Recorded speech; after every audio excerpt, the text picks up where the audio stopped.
Ladies and gentlemen, welcome to that wonderful time of the month where I raise money for my YouTube channel, which brings you some of the finest hurricane weather and space science around. Last year, before Hurricane Susan, I was like, hey y'all, we're going to get hit by 2 or more hurricanes.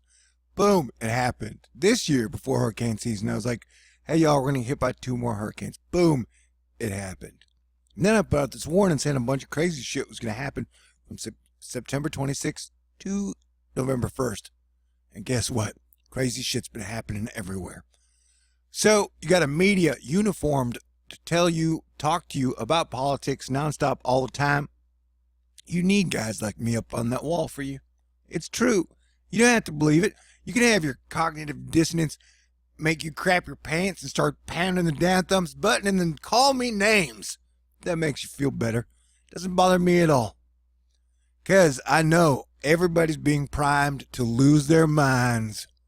And shit is just going to get worse up into the election. So everybody's mad and they don't know where to put all their madness. So some of it's going to end up over here. It's cool. I'm tough enough to handle it. So let's move on with the show. Yep, it's bad news, and I'm going to bring it to you as entertainingly as possible. You know, science likes to say the only thing that affects anything ever is carbon. But then I'm like, well, how does that work with volcanoes and earthquakes, man? I don't know how. We're definitely seeing an uptick in earthquakes and volcano eruptions, though science disagrees. And, you know, I'm sure they'll find a way to tie this to carbon somehow. And I'm not saying carbon doesn't affect things. I'm just saying planetary alignment affects things greater. Okay. September 12th, 2017, Mexico was hit by an 8.2 earthquake that split the tectonic plate in 2. And geologists are shaken. Was this the first place you heard about this? Yeah, it's another good reason to keep THORNEWS around. I don't hear the media talking about it. And, you know, the fact that it was that U2 hit an American territory, that means we've been hit by 3 hurricanes. Technically, the American territories have this year. And I think we could see another hurricane in the middle of November. I'm not sure about that. I'm just saying I got a funny feeling. Okay? And I'll start to put out nonstop videos when I'm sure it's going to happen. But right now, it's hit or miss. You got Venus retrograde till about the 9th. And then you got Mercury going retrograde. Coincidentally, we got another hurricane in the ocean right now, Oscar, who's going retrograde. Coincidence? I think not. So remind you again, all the planets are on the same side of the sun. Because if you think orbital angular momentum affects things, then yeah, of course this would affect the weather on Earth and the sun itself. But let's stick to the article, though I have a habit of getting off course a bit. This is brought to us by Robin George Andrews. An intense tremblor in Mexico. Selena Gomez is Spanish. I love her. Hispanic, damn it. Was just the latest example of an enigmatic type of earthquake with highly destructive potential. 8.2 earthquake. Yeah, that thing was deadly. I remember it last year.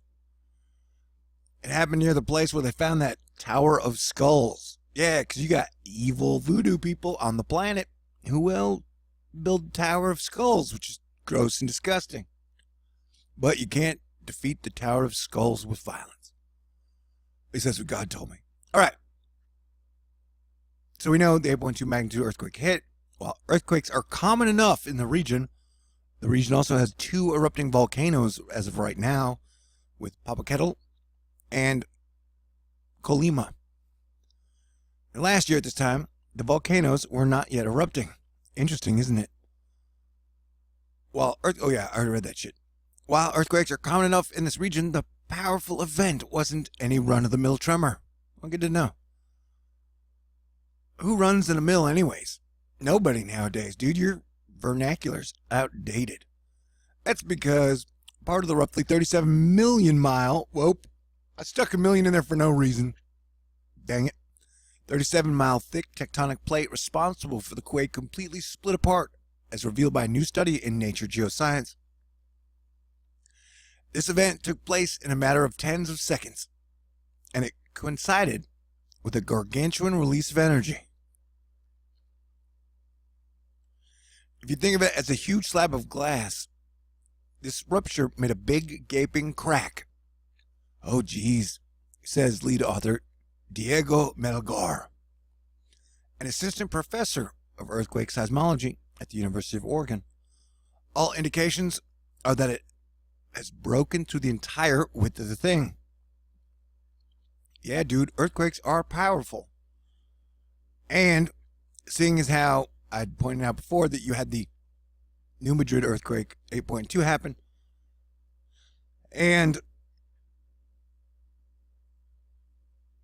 7 volcanoes erupting in the early 1800s when all the gas giants were on the same side like they are now, I think we're going to see more earthquake and volcano activity, at least until Jupiter gets back over here somewhere.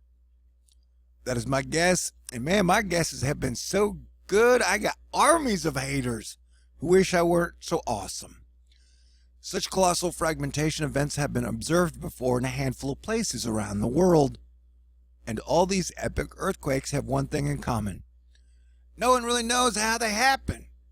Well, what happens is the sun puts energy out into the solar system, and it enters Earth through the auroras, and that auroral energy grows Earth's core, causing more magma to come out, causing Earth to grow, and that then causes earthquakes and volcanoes. It's simple, really. Okay, great. Now that we got that solved, this information gap, and I want to say again, Dutch Synths on YouTube and Suspicious Observers on YouTube do a great job of forecasting earthquakes. And I believe Dutch now has a watch up for the west coast of the United States, which everybody should be watching, or paying attention, or have a plan.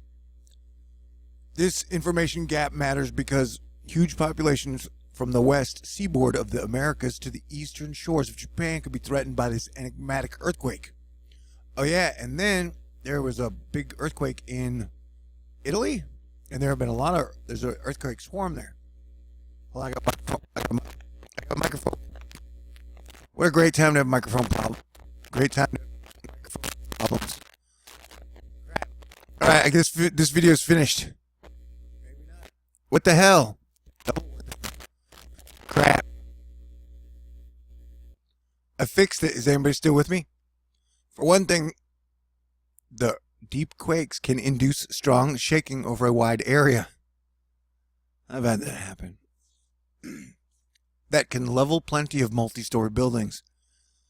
One that took place beneath the Chilean town of Chillán in 1939, for example, killed at least 30,000 people.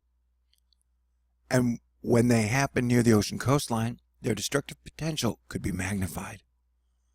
My real worry over these kind of events is the tsunami, Melgar says. And on the 28th of September, 2 days after my warning started, we had a 7.7 earthquake in Indonesia, and then a tsunami hit, and it killed a lot of people, I think. Yeah, people just aren't ready for tsunamis ever. World's most elusive earthquakes. Tectonic plates, also known as lithospheric slabs, are made up of the planet's crust and hot and butter solid upper mantle. They constantly move around Earth's surface, either grinding side by side, crumbling up into one another and forming mountains, or descending under another plate in what is referred to as a subduction zone. I'm going to subduct you, baby. Along these various plate boundaries, you can get earthquakes when friction generates stress that's ultimately released. But quakes can also occur far from the plate boundaries, and the part of the slab that's been pushed through a subduction zone and into the lower mantle. Here's what will happen when Earth's tectonic plates grind to a halt. Wait, what? I'm not clicking your clickbait, man. If you bend an eraser, you can see the top half of it being extended and stretched, whereas the bottom bit is squashed and compressed. Melgar notes, the same applies to these slabs. This bending can activate faults within the slab and trigger what are known as intraslab earthquakes. Intraslab quakes are happening all the time, man, at low to moderate magnitudes, often on faults involving side-to-side movement or the upward push of a block. On occasion, some incredibly energetic ones happen on so-called normal faults, where the movement of the chunk of rock follows gravity's lead as it falls downwards. Melger points to the 1933 Sanriku earthquake in Japan, which came in at a magnitude 8.5 as a good example of one of these interslab normal earthquakes. Another would be the magnitude 7.8 Tarapacá earthquake in the northern Chile in 2005. Sometimes, as in southern Mexico, the rupture can cut right through a slab. The same is thought to have happened beneath Iran in 2013 during a magnitude 7.7 tremor.